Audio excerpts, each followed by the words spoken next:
En el lúgubre tapiz de las atrocidades de la Segunda Guerra Mundial, pocos hilos son tan oscuros como el de la brigada Dirlewanger. Esta notoria unidad de las SS, conocida oficialmente como el SS Sonderkommando Dirlewanger, se convertiría en sinónimo de un salvajismo sin igual, incluso para los estándares nazis. Su formación y sus primeras operaciones representan un estudio de caso único sobre cómo el Tercer Reich canalizó deliberadamente la criminalidad hacia el terror organizado. Como señalaría más tarde un investigador de las SS en un informe interno, los hombres de Dirlewanger no son soldados, sino una banda de criminales. La génesis de la unidad no puede entenderse sin examinar a su homónimo y comandante, Oskar Dirlewanger, un hombre cuya depravación personal se institucionalizaría en la brigada que lideró. Nacido en 1895 en Würzburgo, Alemania, Dirlewanger pareció inicialmente seguir un camino convencional. Se presentó como voluntario para el servicio militar en la Primera Guerra Mundial, donde fue herido 6 veces y condecorado por su valentía, ganando la Cruz de Hierro de primera y segunda clase. Su servicio en el 123º Regimiento de Granaderos en el Frente Occidental le valía una reputación de crueldad y eficacia. Después de la guerra, obtuvo un doctorado en Ciencias Políticas por la Universidad de Frankfurt, un logro que contradecía la brutalidad que definiría sus años posteriores. Su tesis, irónicamente, se centraba en el sistema de servicio laboral alemán. El período de entreguerras reveló el verdadero carácter de Dirlewanger. Se unió al partido nazi a principios de 1922 y participó en el fallido putsch de la cervecería de 1923 junto a Hitler. Durante la década de 1920 y principios de la de 1930, se labró una reputación de consumo excesivo de alcohol y violencia, participando frecuentemente en peleas callejeras en Stuttgart, donde dirigía una sección de la SA. Sus credenciales académicas le permitieron asegurar un puesto como oficial de bienestar, pero su carrera se descarriló en 1934, cuando fue condenado por abusar de una joven de la Liga de Muchachas Alemanas. Este no fue un incidente aislado. Múltiples informes indican un historial de abusos contra mujeres jóvenes. Durante su juicio en Stuttgart, surgieron cargos adicionales que sugerían que había explotado al menos a otras 6 jóvenes. Sentenciado a 2 años de prisión, Dirlewanger fue expulsado tanto del partido nazi como de la SA. Para la mayoría, esto habría significado la desgracia permanente en el Tercer Reich, que propugnaba públicamente la pureza moral. Sin embargo, Dirlewanger encontró un camino de regreso al poder a través de su antiguo camarada Gottlob Berger, quien había ascendido hasta convertirse en una figura de alto rango en las SS. El patrocinio de Berger resultó crucial, ya que persuadió a Heinrich Himmler de que la experiencia militar de Dirlewanger podía ser valiosa. En un memorando enviado a Himmler con fecha de 1940, Berger describió a Dirlewanger como un hombre alemán original, cuyas pequeñas debilidades humanas debían pasarse por alto en servicio al Reich. Buscando su rehabilitación, Dirlewanger se presentó como voluntario para la Guerra Civil Española en 1936, luchando con la Legión Cóndor en apoyo de los nacionalistas de Franco. Aquí, su apetito por la brutalidad floreció en un conflicto notable por su crueldad. Durante la batalla de Teruel en 1938, se informa que Dirlewanger participó en ejecuciones masivas de prisioneros republicanos, métodos que más tarde emplearía a mayor escala en Europa del Este. Regresó a Alemania en 1939 con credenciales militares renovadas y la protección de patrones influyentes, recibiendo la Cruz Española en plata y la restauración parcial de su estatus en el partido. El estallido de la Segunda Guerra Mundial creó la oportunidad perfecta para la rehabilitación de Dirlewanger. A medida que el conflicto se expandía, el ejército alemán se enfrentaba a una creciente escasez de personal. En este contexto, Berger propuso una solución radical a Himmler: crear unidades especiales compuestas por cazadores furtivos condenados. El razonamiento era que los furtivos poseían habilidades útiles para la guerra antipartisana: rastreo, puntería y conocimiento del terreno forestal. Himmler aprobó el concepto, y en junio de 1940, se estableció el Wilddieb-Kommando Oranienburg, o Comando de Cazadores Furtivos de Oranienburg, bajo el mando de Dirlewanger. Himmler vio esto como un experimento de rehabilitación militar, un concepto que describió en una carta a Berger como convertir un elemento asocial en miembros útiles de la comunidad germánica. Esta formación inicial, que constaba de aproximadamente 80 cazadores furtivos condenados, liberados de campos de concentración y prisiones, representó una desviación significativa de las normas de las SS. Mientras que las SS se habían posicionado como una organización de élite, racialmente pura y con estrictos estándares de reclutamiento, la unidad de Dirlewanger reclutaba explícitamente a criminales. La decisión reflejaba no solo la desesperación por la falta de hombres, sino también una estrategia calculada. Se esperaba que estos hombres, que dependían de la cúpula nazi para obtener su libertad, mostraran una lealtad absoluta y una crueldad total hacia los enemigos del Reich. Entre los primeros reclutas se encontraba Rudolf Zeller, un notorio cazador furtivo bávaro que había pasado 8 años en prisión por disparar a un guardabosques y que se convirtió en uno de los subordinados de mayor confianza de Dirlewanger. Para 1941, mientras la Operación Barbarroja, la invasión de la Unión Soviética, creaba vastos territorios ocupados que requerían control, la unidad amplió sus criterios de reclutamiento. Ya no se limitaba a cazadores furtivos. Comenzó a aceptar criminales convictos de diversos tipos, atracadores, asesinos y aquellos con un historial de actos depravados. Esta expansión reflejaba tanto las crecientes necesidades de personal como la evolución de la misión de la unidad hacia las operaciones de terror. Kurt Weiser, un antiguo guardia de Dachau y asesino convicto, se unió como comandante de compañía, aportando consigo la experiencia de los campos de concentración que influiría en los métodos de brutalidad de la unidad. El expediente personal de Dirlewanger de este periodo, conservado en el Centro de Documentos de Berlín, señala su ascenso a SS Obersturmführer, o teniente primero, con el comentario: particularmente apto para operaciones especiales. A diferencia de las formaciones regulares de las SS, los hombres de Dirlewanger recibieron un entrenamiento formal mínimo. Su preparación en el campo de concentración de Sachsenhausen en 1940 se centró más en fomentar la lealtad hacia Dirlewanger que en las habilidades militares convencionales. La disciplina se mantenía no mediante protocolos militares estándar, sino a través de la brutalidad personal de Dirlewanger. Golpeaba regularmente a sus hombres, ejecutaba a quienes le desagradaban y cultivaba una atmósfera de terror dentro de la propia unidad. En un caso documentado, Dirlewanger disparó a un soldado llamado Franz Schipper por negarse a participar en la ejecución de niños. Esta cultura interna de violencia moldeó inevitablemente la forma en que la brigada operaría en el campo de batalla. Un antiguo miembro de la unidad, al testificar en los juicios de posguerra, declaró que la única regla era que no había reglas. Estas acciones provocaron protestas de los oficiales de la Wehrmacht que operaban en la región. El general Max von Schenkendorf, comandante de la retaguardia del Grupo de Ejércitos Centro, escribió al alto mando quejándose de que los métodos de Dirlewanger eran contraproducentes, ya que creaban más partisanos de los que eliminaban. En un memorando fechado en octubre de 1942, describió a la unidad como un grupo de elementos criminales y una vergüenza para nuestro ejército. Los administradores civiles alemanes locales también objetaron que el asesinato indiscriminado de la mano de obra socavaba la explotación económica de la región. Hermann Schilk, el administrador civil del distrito de Borisov, presentó una queja formal declarando que las acciones de Dirlewanger habían dejado inútiles áreas agrícolas enteras debido a la despoblación. Estas quejas llegaron a Himmler, pero fueron desestimadas.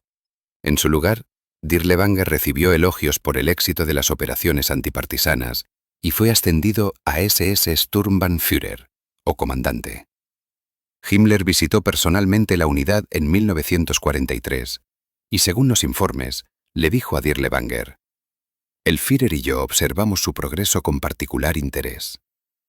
A finales de 1942, la unidad había alcanzado el tamaño de un batallón y continuó expandiéndose. Su temprano éxito en Bielorrusia medido en el recuento de cadáveres en lugar de en mejoras de seguridad, llevó a su despliegue en otros territorios ocupados con una actividad partisana significativa, incluyendo partes de Ucrania y más tarde Polonia. Lo que hizo única a la Brigada Dirlewanger, incluso entre las formaciones nazis, no fue solo la criminalidad de sus miembros, sino el fomento institucional de sus peores impulsos. Mientras otras unidades alemanas cometían atrocidades bajo órdenes, los hombres de Dirlewanger eran seleccionados específicamente por su predisposición a la violencia y recibían permiso implícito para dar rienda suelta a sus tendencias sádicas. Como señaló el historiador Christian Ingrao en su estudio sobre la unidad, la Brigada Dirlewanger no fue una aberración del sistema nazi, sino su conclusión lógica. La fusión perfecta de ideología e instinto, sin las limitaciones de los límites morales mínimos. Monstruos uniformados, testigos de las atrocidades de la Brigada Dirlewanger. Los densos bosques de Bielorrusia susurraban con terror. En el verano de 1942, aldeas que habían permanecido en pie durante siglos fueron reducidas a ruinas humeantes en cuestión de horas. Sus habitantes fueron sometidos a atrocidades tan extremas que incluso los oficiales endurecidos de la Wehrmacht retrocedieron horrorizados. Bajo el título eufemístico de Operación Bandenbekämpfung, o lucha contra los bandidos, la Brigada Dirlewanger llevó a cabo lo que equivalía a una campaña de exterminio sistemático en el campo bielorruso. Esta no era una operación antipartisana convencional. Los registros de los archivos militares alemanes revelaron que los informes de la brigada a menudo afirmaban que miles de bandidos habían sido eliminados, mientras que solo se capturaba un puñado de armas. Era una prueba clara de que la gran mayoría de las víctimas eran civiles desarmados. Durante una sola operación en agosto de 1942, en la región de los pantanos del Pripyat, Dirlewanger informó de 6.657 personas muertas, pero solo se capturaron 259 fusiles. Solo en el pueblo de Borisov, 1.741 personas fueron masacradas en noviembre de 1942, incluyendo a 950 almas jóvenes. El diario de operaciones de la unidad, capturado después de la guerra, contenía la escalofriante entrada: «Misión cumplida. El pueblo ya no existe». La metodología de la brigada en Bielorrusia seguía un patrón aterrador. Al entrar en una aldea sospechosa de albergar partisanos, los hombres de Dirlewanger la rodeaban para impedir cualquier escape. Todos los habitantes eran reunidos en la plaza central para una selección. Aquellos considerados aptos para el trabajo eran enviados a Alemania como trabajadores esclavos.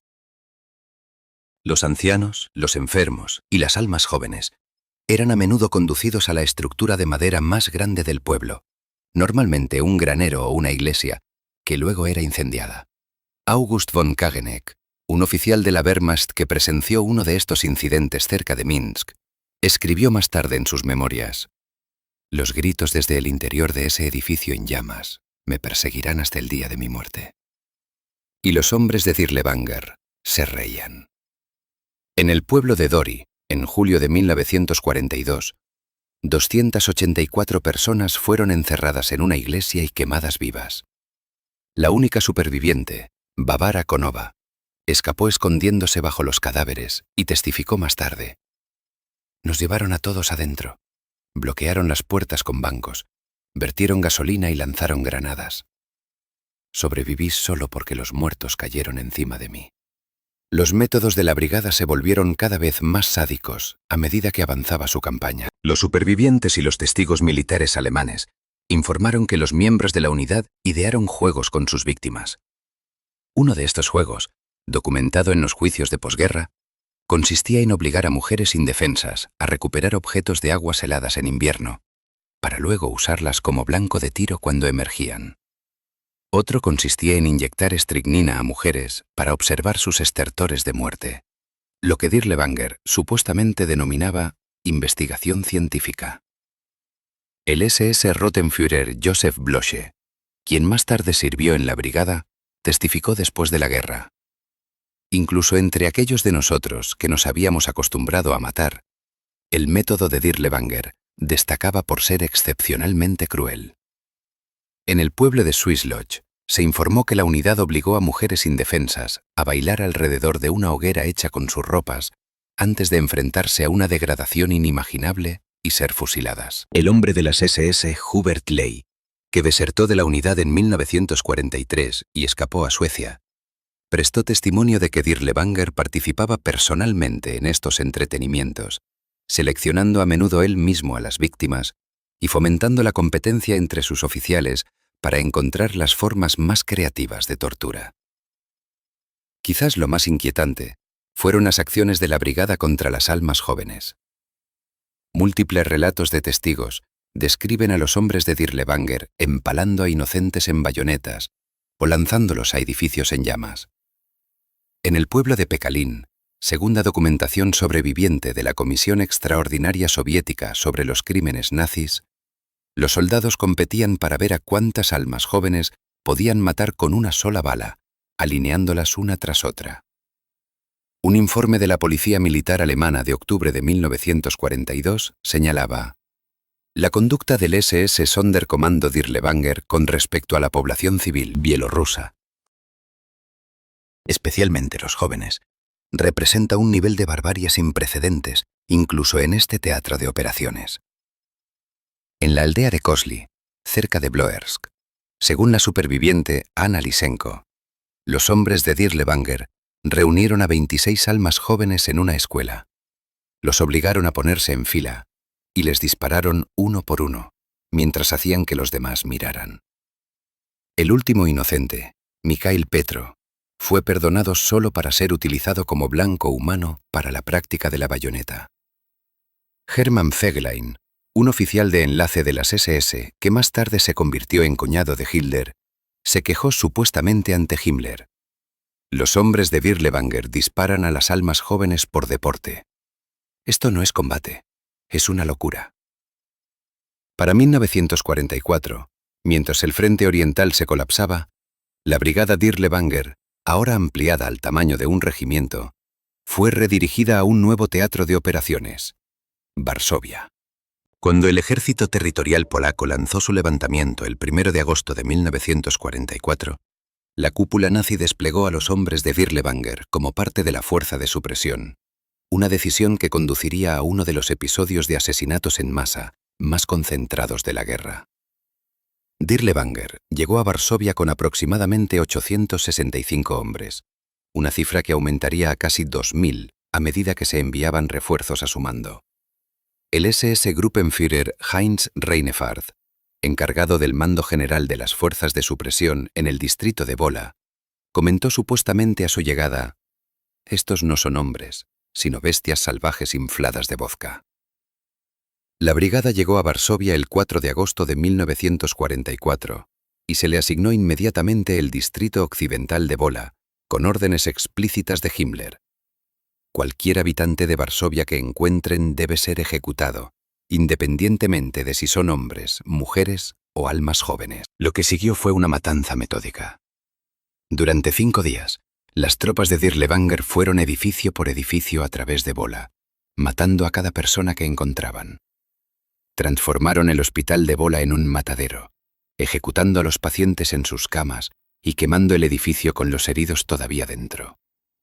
En el hospital de San Lázaro, los testigos informaron que Dirlewanger supervisó personalmente la ejecución del personal médico y de los pacientes, deteniendo los asesinatos solo para elegir a mujeres jóvenes para darles un trato degradante antes de su ejecución. El doctor Zbigniew Kusisin, uno de los pocos miembros del personal que sobrevivió, testificó más tarde: irrumpieron en la sala de cirugía mientras yo estaba operando. Dispararon a mi paciente en la mesa y luego nos alinearon contra la pared. Sobreviví solo porque un proyectil de artillería impactó cerca, creando suficiente confusión para que pudiera escapar por una ventana. La masacre de Wola alcanzó su punto máximo de horror el 5 de agosto, cuando se estima que 40.000 civiles fueron asesinados en solo 3 días. Una tasa de asesinatos en masa que superaba incluso la de los campos de exterminio nazis en su momento más eficiente. La iglesia de San Adalberto se convirtió en un lugar de ejecución donde cientos de personas fueron ametralladas dentro de la nave. La fábrica Ursus se transformó en un campo de ejecución donde las víctimas eran alineadas contra los muros y fusiladas en grupos. En la fábrica Franaszek, en la calle Volska, más de 4.000 personas fueron ejecutadas solo el 5 de agosto.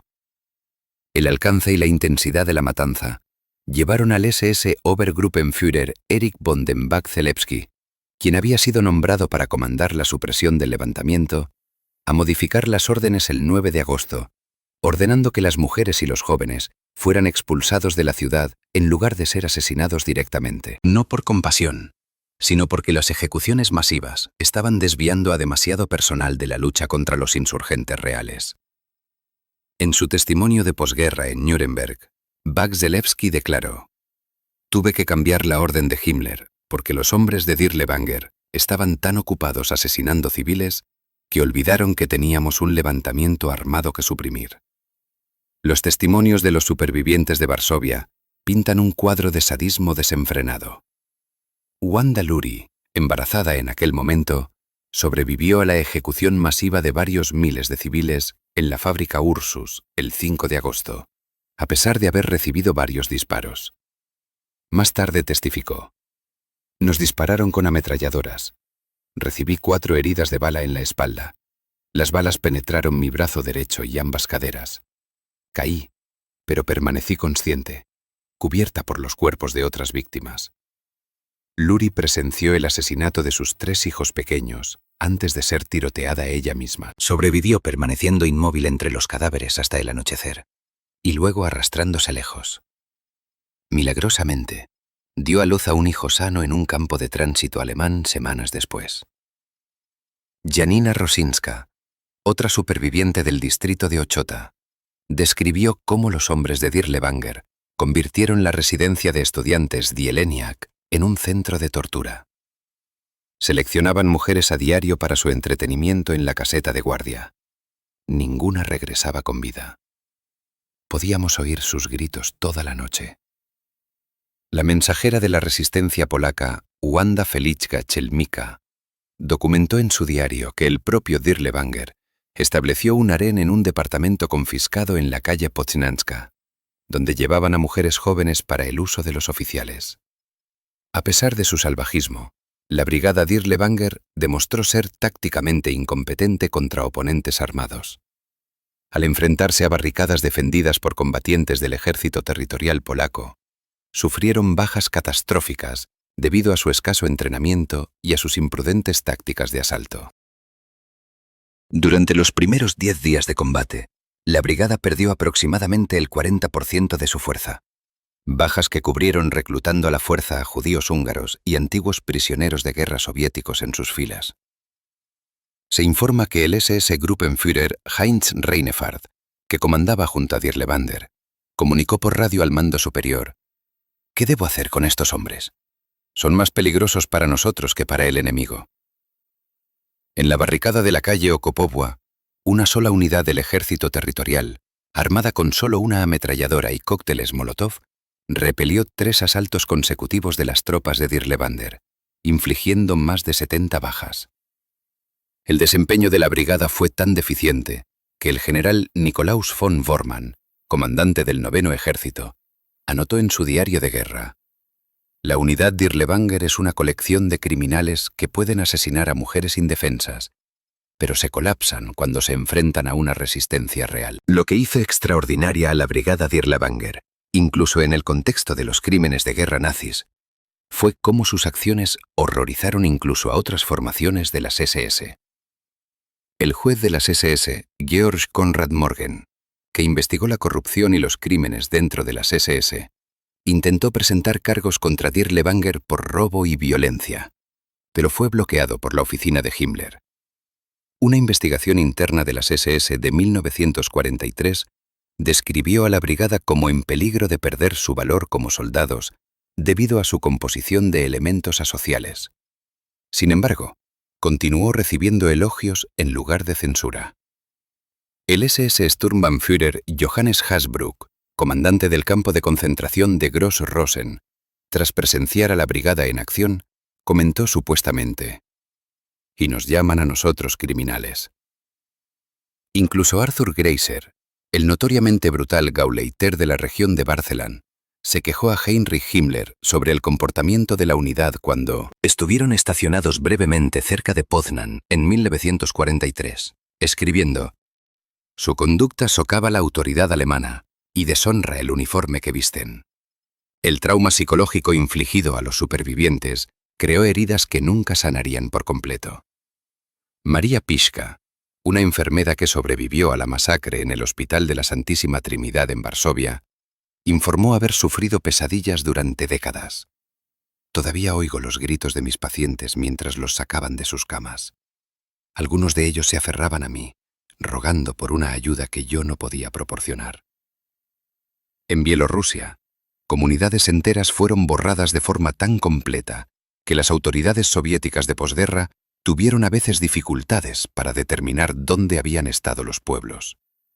El pueblo de Katyn se convirtió en un símbolo de cientos de aldeas destruidas. Su monumento presenta al único superviviente adulto, el herrero Józef Kamiński, que regresó tras la masacre para encontrar a su hijo quemado todavía vivo, solo para que el niño muriera en sus brazos. El testimonio de Kamiński formó la base de la novela documental de Ales Adamovich, Katyn, en la que escribe: «Los muertos no pueden clamar por justicia. Es un deber de los vivos hacerlo por ellos». Operación Aniquilación. La Brigada Dirlewanger en Bielorrusia y Varsovia. La mañana después de una exitosa operación antipartisana en el pueblo bielorruso de Dori, en julio de 1942, el SS Obersturmführer Oskar Dirlewanger descubrió a uno de sus comandantes de compañía, el SS Untersturmführer Erich Ehrenburger, inconsciente, rodeado de botellas vacías de schnapps y de una prisionera que había muerto a golpes durante la noche. En lugar de disciplinar al oficial, Dirlewanger simplemente ordenó deshacerse del cadáver e hizo que el comandante fuera reanimado con agua fría para continuar con las operaciones del día. Este incidente, registrado en las memorias de un oficial de enlace de la Wehrmacht adscrito a la unidad, el comandante Karl Günther von Haza, resume la realidad interna de lo que fue quizás la formación militar más disfuncional de la historia moderna. La Brigada Dirlewanger representó un experimento radical en la organización militar, uno en el que la disciplina militar tradicional fue sustituida por una cultura de brutalidad, consumo excesivo de alcohol y un caos apenas controlado. En cualquier momento de las operaciones, una parte significativa de la unidad estaba intoxicada. La requisa de alcohol llegó a ser tan excesiva que en febrero de 1943, los registros de la Oficina de Administración Económica de las SS muestran una queja del SS Sturmbannführer Otto Vogel de que la unidad de Dirlewanger había consumido un suministro de schnapps para 3 meses en solo 2 semanas. La brigada mantenía lo que llamaban farmacias de campaña, colecciones de estimulantes, principalmente Pervitin, que los soldados usaban libremente antes de las operaciones. Un oficial médico adscrito a la unidad desde la Wehrmacht, el doctor Klaus Petersmann, informó que durante la supresión del levantamiento de Varsovia, aproximadamente el 80% de los hombres de la brigada estaban bajo la influencia del alcohol o de estimulantes, mientras realizaban las operaciones. Su entrada del diario del 7 de agosto de 1944 señala: «Realicé una amputación al Rottenführer Schulz, quien se disparó en su propio pie estando ebrio. Tercer incidente de este tipo esta semana. Estos hombres no luchan con valor, sino con valor químico». La reputación de la unidad por el consumo excesivo de alcohol se hizo tan notoria que la administración militar alemana local en Bielorrusia comenzó a ocultar los suministros de alcohol cada vez que recibían noticias de que los hombres de Dirlewanger se acercaban a su zona. Este consumo habitual y excesivo de alcohol alimentó una atmósfera de violencia impredecible dentro de la propia unidad. El antiguo miembro Hubert Ley, que desertó en 1943 y escapó a Suecia, testificó tras la guerra que las peleas entre los miembros de la brigada se volvían mortales con frecuencia. Al menos una vez a la semana, alguien moría en una pelea de borrachos. Afirmó que los oficiales eran los peores. Disparaban a los subordinados por el más mínimo insulto percibido. Un incidente particularmente notorio ocurrió en noviembre de 1942, cerca de Minsk, cuando el comandante de compañía, Kurt Weiser, disparó a 3 de sus propios hombres que se habían quedado dormidos durante su guardia, y luego ordenó que sus cuerpos fueran exhibidos como advertencia. Dirlewanger no solo aprobaba tales acciones, sino que las fomentaba como medio para mantener el control a través del terror. Durante su despliegue en Eslovaquia para suprimir el levantamiento de 1944, el SS Hauptsturmführer Fritz Freit ejecutó a 5 de sus propios hombres por intentar desertar con objetos de valor robados. En lugar de ver esto como un problema disciplinario, se informa que Dirlewanger ascendió a Freit diciéndole: «Usted comprende cómo manejar a estos animales». Según los expedientes de personal de las SS capturados tras la guerra, la brigada perdió casi tantos hombres por violencia interna y ejecuciones, 182 casos documentados, como por ataques partisanos durante su estancia en Bielorrusia. El personal femenino asignado a la brigada o capturado por ella se enfrentó a una violencia sistemática. En Bielorrusia, la unidad mantenía lo que eufemísticamente llamaban estaciones de consuelo, esencialmente campos de trabajos forzados, donde se retenía a mujeres locales para el uso de la brigada. En el pueblo de Lovichi, convirtieron el ayuntamiento en una instalación de este tipo, reteniendo a unas 40 mujeres. Según el testimonio de la superviviente Nadezhda Kurilovich, la mayoría de las cautivas murieron en pocas semanas debido a las duras condiciones y al abandono. Más impactante fue el trato que daban a sus propias auxiliares femeninas. Las mujeres alemanas que servían como enfermeras y especialistas en comunicaciones con la unidad informaron de una conducta tan grave y de un trato tan impropio que la oficina principal de las SS tuvo finalmente que emitir una directiva especial en junio de 1943, prohibiendo el trato impropio de las auxiliares femeninas de las SS. Esta directiva fue ignorada en gran medida.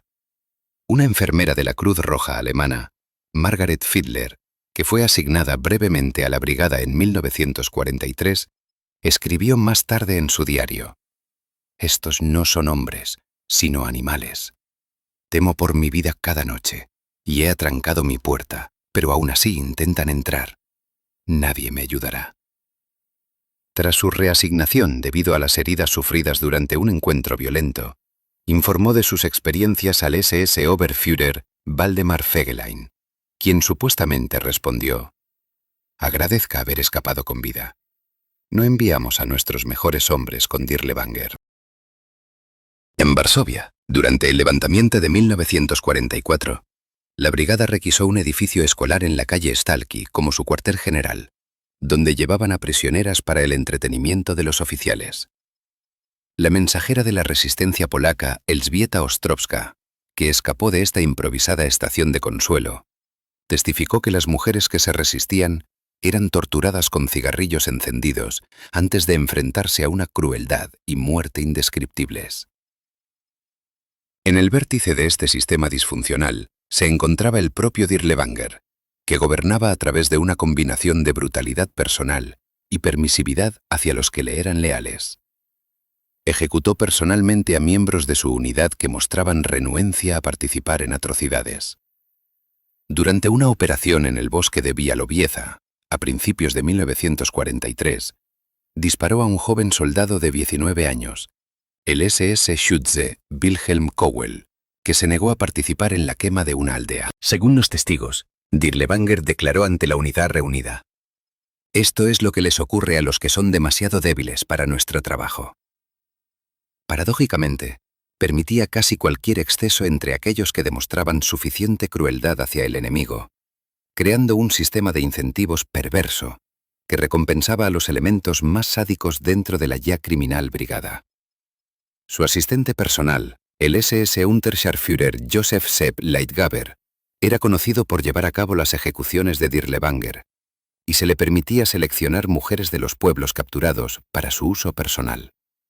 Leitgaber murió más tarde durante el levantamiento de Varsovia, cuando, según múltiples relatos, estaba demasiado borracho para reconocer una posición de la resistencia polaca y caminó directamente hacia el fuego de las ametralladoras. El consumo de alcohol del propio Dirlewanger era legendario.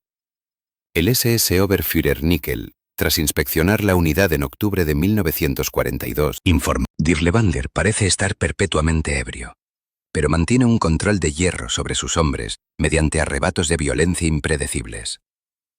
La relación entre la unidad de Dirlewanger y la estructura militar alemana más amplia se caracterizó por la tensión y el asco. Los oficiales de la Wehrmacht presentaron repetidamente quejas sobre la conducta de la brigada. El general Max von Schenkendorf, comandante de la retaguardia del Grupo de Ejércitos Centro, envió un mordaz informe al mariscal de campo Gunther von Kluge en diciembre de 1942, describiendo a la brigada como una colección de criminales y desviados que deshonraban el uniforme alemán. El coronel Helmut Grosk, oficial de Estado Mayor del Grupo de Ejércitos Centro, escribió en su diario: «Los excesos de la unidad Dirlewanger son tan repugnantes que se discuten incluso en las posiciones de primera línea. Todo soldado alemán decente solo siente vergüenza por tales camaradas». En febrero de 1943, después de que la brigada requisara combustible y municiones de los suministros de la Wehrmacht sin autorización, el general de división Rudolf Christoph von Gersdorf intentó que la policía militar arrestara a Dirlewanger, solo para ser desautorizado por las autoridades de las SS. El general Hans Krebs, más tarde jefe del Estado Mayor del Ejército, se encontró con la brigada cerca de Magilov en 1943 y escribió a su esposa: «Hoy he visto cómo es el infierno. Viste uniformes alemanes y se llama a sí mismo Comando Especial». Quizás lo más revelador fue la reacción del teniente general Erwin Jolassa, quien se negó a permitir que los hombres de Dirlewanger se alojaran cerca de sus tropas, escribiendo en un memorando oficial: «No puedo garantizar la seguridad de ninguna de las partes si se alojan cerca, ya que mis hombres han expresado su intención de ejecutar a estos criminales a la primera oportunidad». Incluso dentro de las SS, que difícilmente representaban una autoridad moral, la brigada Dirlewanger era considerada inaceptable. El SS Obergruppenführer Friedrich Wilhelm Krüger, jefe superior de las SS y la policía en el gobierno general de la Polonia ocupada, intentó que la unidad fuera retirada de su jurisdicción tras presenciar su comportamiento durante las operaciones antijudías en el distrito de Lublin a principios de 1942. En un paso inusual, escribió directamente a Himmler: «Estos hombres son un peligro mayor para el orden alemán que los enemigos a los que supuestamente combaten».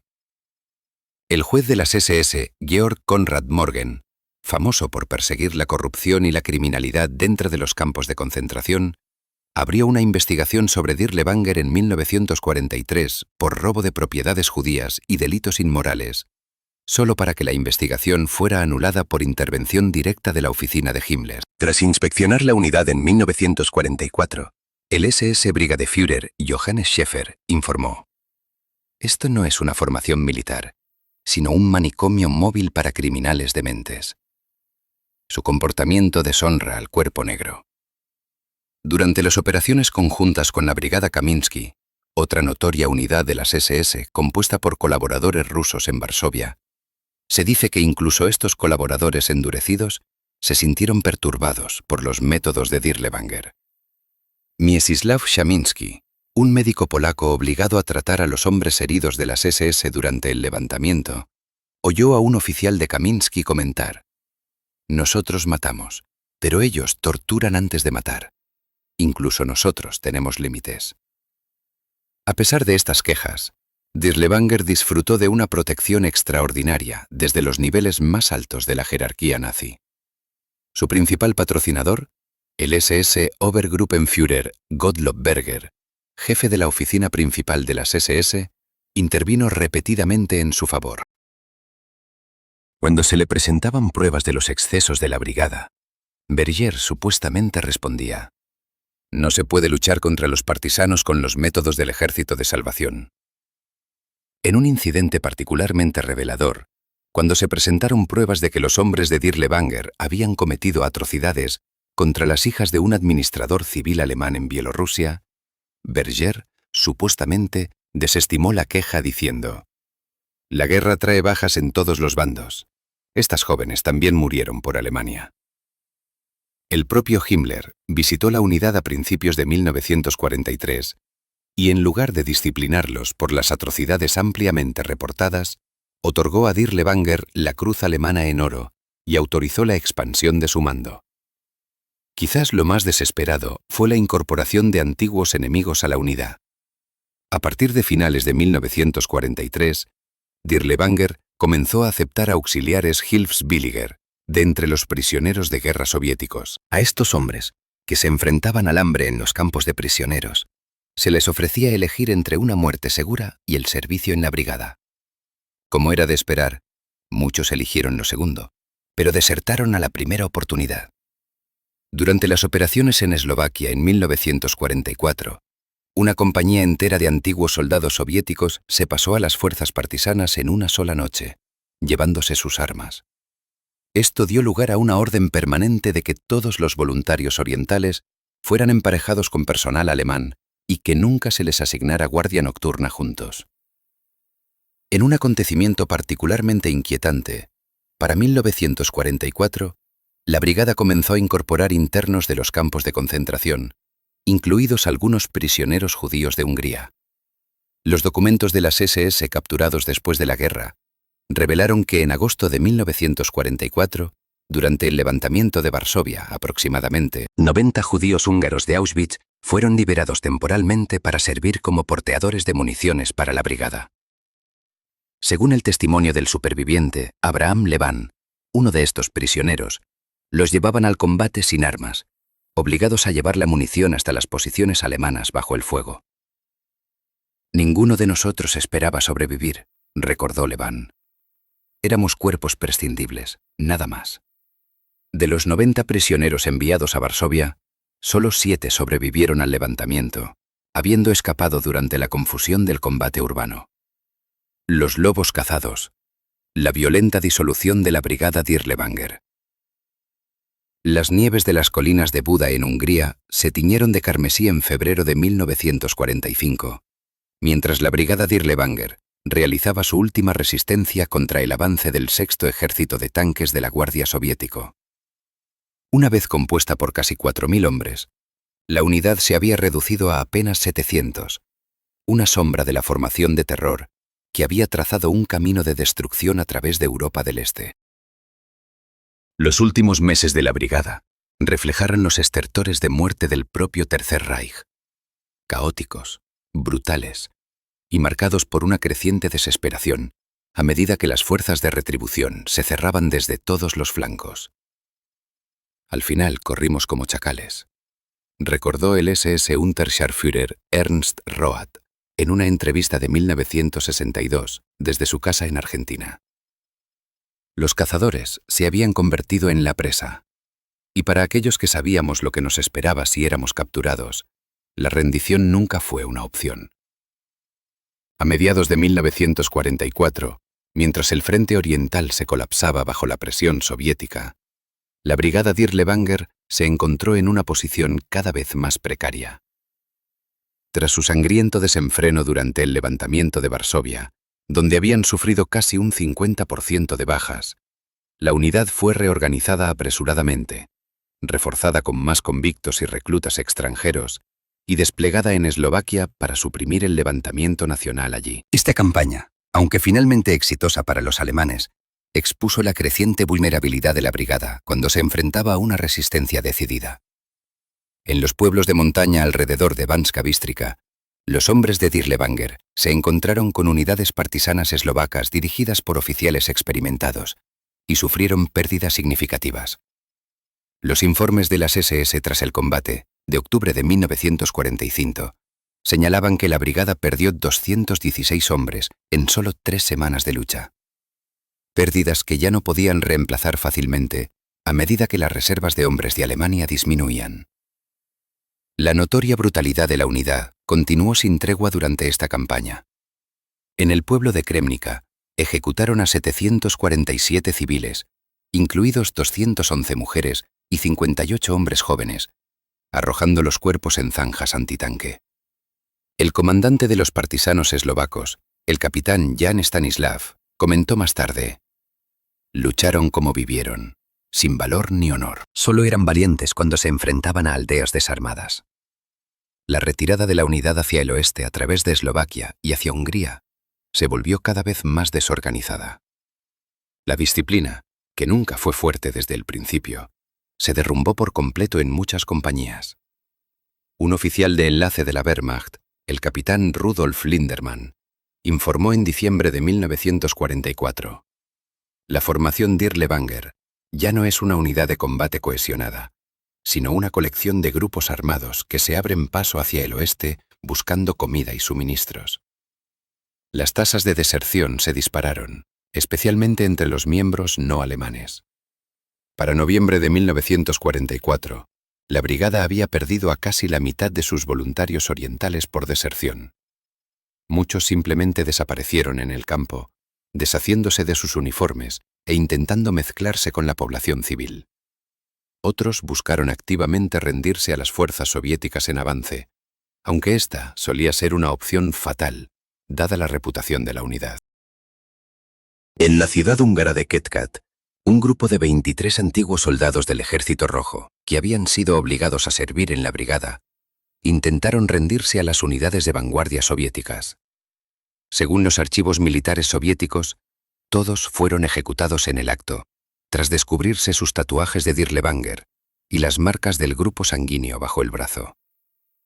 El SS Hauptsturmführer Franz Magill anotó en su diario de campaña el 14 de diciembre de 1944: la disciplina se ha roto por completo en la tercera compañía. Fusilé a 2 hombres por intentar desertar anoche. Los demás miraban, pero no mostraron ninguna reacción. Ya están muertos por dentro. A medida que las fuerzas soviéticas avanzaban en Hungría a principios de 1945, la brigada se vio envuelta en batallas defensivas desesperadas alrededor de Budapest. En los combates cerca del lago Balatón, se les ordenó mantener posiciones contra una abrumadora fuerza de blindados soviéticos, sin las armas antitanque adecuadas. Los resultados fueron predecibles. Las comunicaciones de radio interceptadas por la inteligencia soviética y capturadas más tarde revelaron mensajes cada vez más desesperados de Dirlewanger a sus superiores. Munición agotada. Tanques enemigos rompiendo el frente. Solicito permiso para retirarme. Los registros del Sexto Ejército de Tanques de la Guardia Soviético indican que identificaron a la brigada Dirlewanger como un objetivo prioritario debido a su reputación de atrocidades, dedicando artillería adicional a las posiciones donde se sabía que estaban desplegados. El comandante soviético Ilya Ehrenburg, el famoso corresponsal de guerra, escribió en sus despachos desde el frente: hemos identificado a los carniceros de Varsovia. No se dará cuartel. Cerca de la ciudad de Székesfehérvár, el 14 de febrero de 1945, la compañía de cuartel general de la brigada fue arrollada por tanques T-34 del Segundo Frente Ucraniano. Según los relatos soviéticos, 122 hombres de Dirlewanger fueron capturados, de los cuales solo 14 sobrevivieron para llegar a los campos de prisioneros de guerra. Para abril de 1945, con la derrota de Alemania siendo inevitable, la brigada se había fragmentado en varios grupos desconectados que intentaban huir hacia el oeste, preferiblemente hacia el cautiverio estadounidense o británico, en lugar de caer en manos soviéticas. La cohesión interna de la unidad se rompió finalmente por completo cuando se extendieron los rumores de que el propio Dirlewanger había abandonado a sus hombres, huyendo hacia los Alpes con una pequeña escolta personal. Aunque no era del todo exacto, Dirlewanger había sido herido en febrero y evacuado a un hospital de campaña en Altshausen tras ser alcanzado por la metralla cerca de Székesfehérvár. La percepción de abandono aceleró la disolución de la unidad. Un antiguo miembro de la brigada, Kurt Roder, capturado por las fuerzas estadounidenses en mayo de 1945, testificó: al final, era cada hombre por su cuenta. Las únicas órdenes eran correr. Algunos grupos llegaron hasta la región del Tirol austriaco, donde el SS Obersturmführer Kurt Beiser y aproximadamente 30 hombres se rindieron a la 42ª División de Infantería estadounidense el 3 de mayo de 1945. Según el informe de arresto, se habían deshecho de sus uniformes de las SS e intentaban hacerse pasar por rezagados de la Wehrmacht, pero fueron identificados por los tatuajes de los campos de concentración y las insignias distintivas de la unidad encontradas en sus mochilas.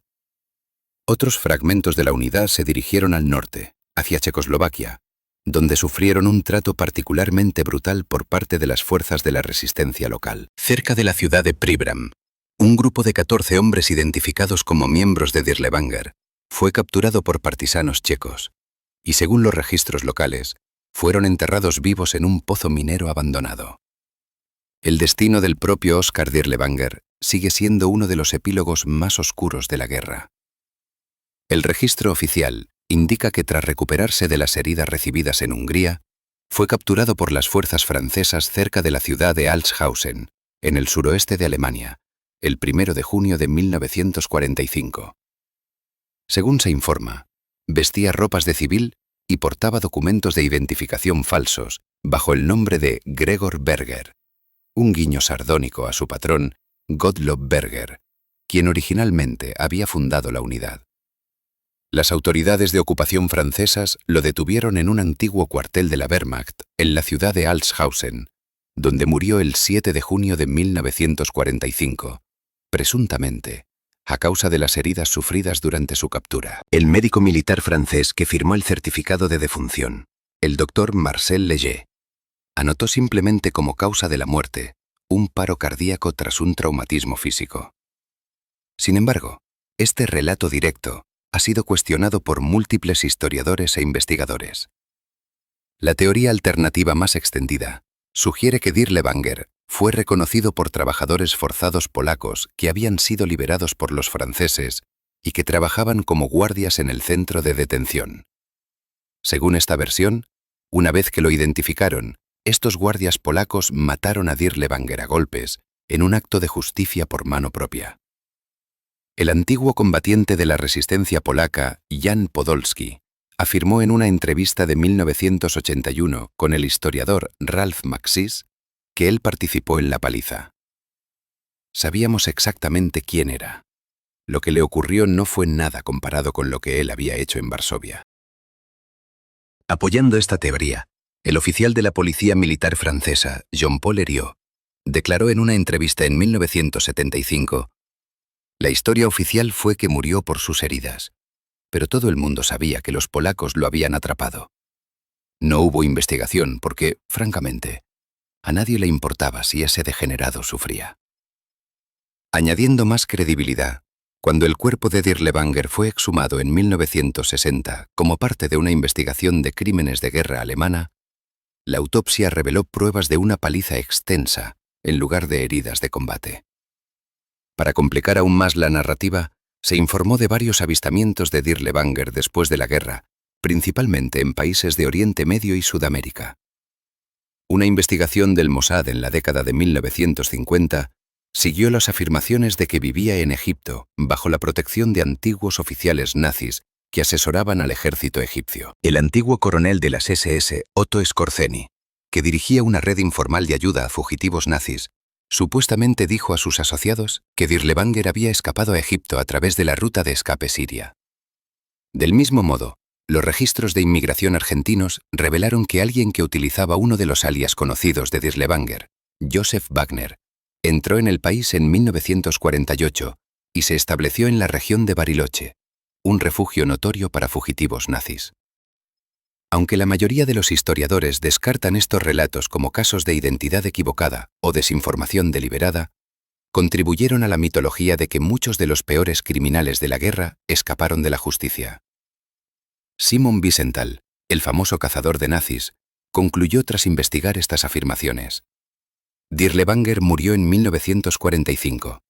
Los avistamientos de fantasmas reflejan más nuestro temor a que tales monstruos pudieran escapar de la justicia que cualquier realidad. Un número significativo de miembros de rango medio y bajo se reintegraron con éxito en la sociedad alemana de posguerra, particularmente en Alemania Occidental, donde las prioridades de la Guerra Fría a menudo prevalecían sobre los esfuerzos de desnazificación.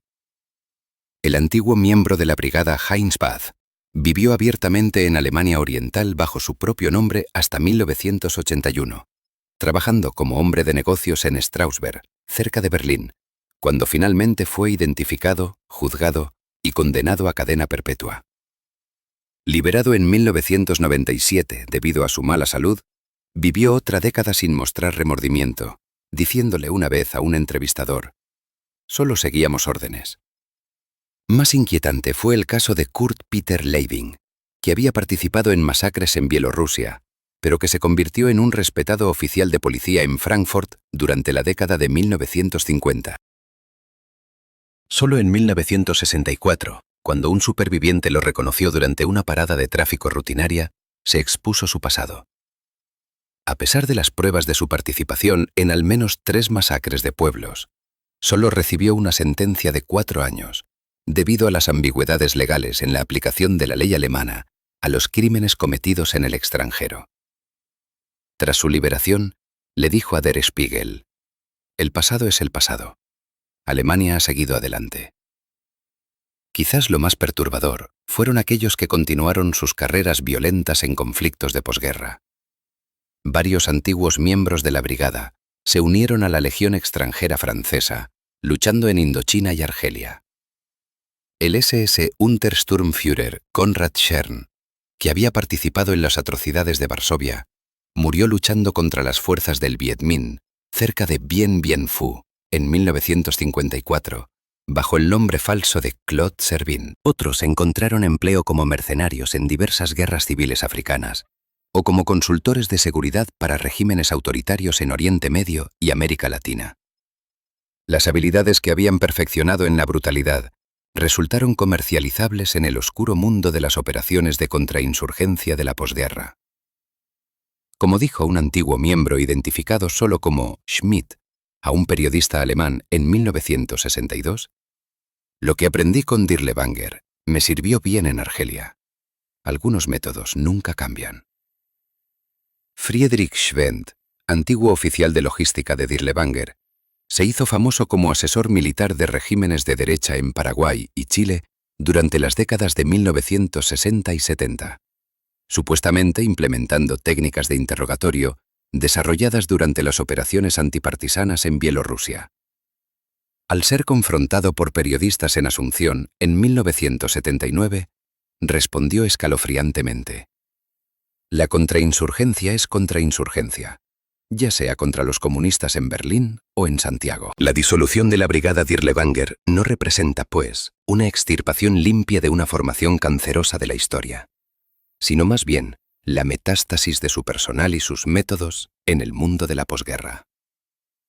Aunque la unidad en sí dejó de existir en el caos final de la guerra, su legado persistió en los crímenes impunes de sus miembros y en la continuación de sus brutales metodologías en nuevos conflictos. El sangriento final de la brigada no fue la conclusión de un capítulo oscuro, sino simplemente su transformación. Un recordatorio de que la justicia para las peores atrocidades de la guerra permaneció incompleta, aplazada y, en muchos casos, negada por completo. Como escribió el poeta polaco Tadeusz Różewicz, que luchó contra los hombres de Dirlewanger durante el levantamiento de Varsovia, en su poema de 1947, Masacre de los muchachos: los asesinos simplemente cambiaron de uniforme. Mientras la sangre de sus manos se secaba, caminaron libres bajo nuevos soles, con sus crímenes enterrados junto a sus víctimas. Y con esto cerramos este lúgubre capítulo. Gracias por vernos. Si la historia nos enseña algo, es que nunca debemos olvidar. Hasta la próxima. Mantengan la curiosidad, mantengan la crítica y nunca dejen de buscar la verdad. 22/1/2026